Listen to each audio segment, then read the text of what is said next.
Hello and welcome to the Cronkite File. I'm Austen Bundy alongside my colleague Alyssa Klink. Breaking yesterday, General Michael Flynn resigned as President Trump's chief national security advisor following DOJ warnings that Flynn misled Trump and Vice President Pence about a discussion he had with the Russian ambassador regarding new sanctions. The White House said it will nominate a new advisor in the coming days. Last Thursday evening, 3 federal judges ruled against President Trump's appeal to reinstate his travel ban. Trump soon took to Twitter to say, "See you in court. The security of our nation is at stake." However, the White House released a statement saying they will not be appealing to the Supreme Court, but instead they are rewriting the original executive order. Despite the loss in court on Thursday, the Trump administration is currently 9 for 9 in cabinet confirmations, now only awaiting 10 more to have a complete cabinet. Alabama Senator Jeff Sessions was confirmed as Attorney General on Wednesday by a vote of 52 to 47, despite stiff opposition from Democrats. The rest of Trump's nominees may have no problem moving forward, barring any change in heart by Republicans. Alyssa? Thanks, Austen. President Trump's accusations about the 2016 election voter fraud resurfaced this weekend after one of his top advisors said that the White House has provided, quote, enormous evidence regarding the claims on Sunday, although there was still no evidence. Since November, Trump has argued that voter fraud was the reason why he did not gain the popular vote, losing it to Democratic nominee Hillary Clinton by several million ballots. Trump said in a closed-door meeting with senators and a former New Hampshire Senator, Kelly Ayotte, that the thousands of people were brought from Massachusetts to New Hampshire to, quote, illegally vote. North Carolina Representative Mark Meadows spoke to reporters at the recent Republican retreat in Philadelphia, telling them that he's aware of the instances regarding voter fraud in his district, but is not certain of the extent they took place. That's what's happening in politics. Now over to Emily Taylor with entertainment news. After being accused of disrespecting a Muslim woman at one of his London concerts this month, Drake wants to set the record straight. Although his face is not shown, the rapper's voice was supposedly heard in a video that went viral telling a Muslim fan to remove her hijab. After receiving criticism for his statements, he took to Instagram to clear the air.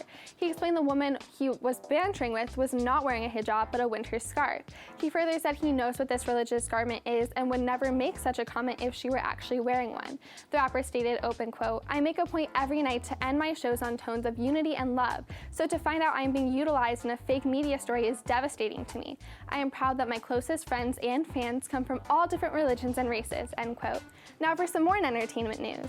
Hollywood will soon be seeing double. Beyonce and Jay-Z, as well as George Clooney and wife Amal, announced they are expecting twins. Queen Bee made history by breaking the Instagram record for most liked photo with her pregnancy reveal, racking up about 6.33 million likes. We're so happy for the expecting couples and can't wait to see what the future holds for them. That's all in entertainment news. Now let's go to Jennifer Alvarez with local news. In local news, Grand Canyon University and Habitat for Humanity of Central Arizona teamed up to repair over 100 homes, including several in the valley, as part of the university's New Canyon Corridor project. Saturday, GCU students, faculty, and staff came together to make repairs that homeowners would otherwise not be able to make themselves. While this project is widely volunteer-based, the university did earn $700,000 just to start. And according to 12 News, while this is just the first of 4 phases of the project, a statement released by the university said that over 700 homes in GCU's West Phoenix neighborhood are to be repaired by the time that the project is finished. Well, that's all in local news. Now let's go to Madeline Holler and Sammee Lomibao with national and international news. Thank you, Jenny. I'm Sammee Lomibao. And I'm Madeline Holler. In national news, a few thousand troops are reported to be needed to assist in the termination of the stalemate taking place in Afghanistan.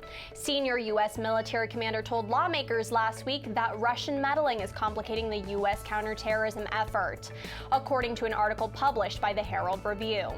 General John Nicholson, commander of the U.S. forces in Afghanistan, made this case on Capitol Hill in Washington before the Senate Armed Services Senate Committee. Keeping in mind that the war in Afghanistan has now been active for 16 years, he discussed how more efforts are said to be necessary to appropriately train and advise the Afghan military. An approximate 8,400 U.S. troops are currently steering counterterrorism operations against insurgents, as well as training the Afghan army. Several Republican senators pressed President Donald J. Trump to pursue a tough-minded and principled policy towards Russia during his leadership. In national news, the Oroville Dam in Northern California has been predicted to collapse at any moment. According to officials, the 770-foot dam has weakened due to rising water levels from the state's recent heavy rainfall and snow. At least 130,000 California residents have been told to evacuate due to a high flood risk.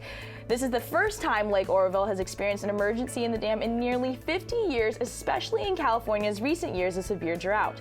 In order to reduce the overflow of the water, the California Department of Water Resources have been releasing 1,000 cubic feet of water per second away from the lake's main spillway in efforts to drain it. Results have so far shown that water levels have since then been reduced to 4 inches over the top of the emergency spillway. That's all we have for this week. Thanks for joining us. We'll see you next week.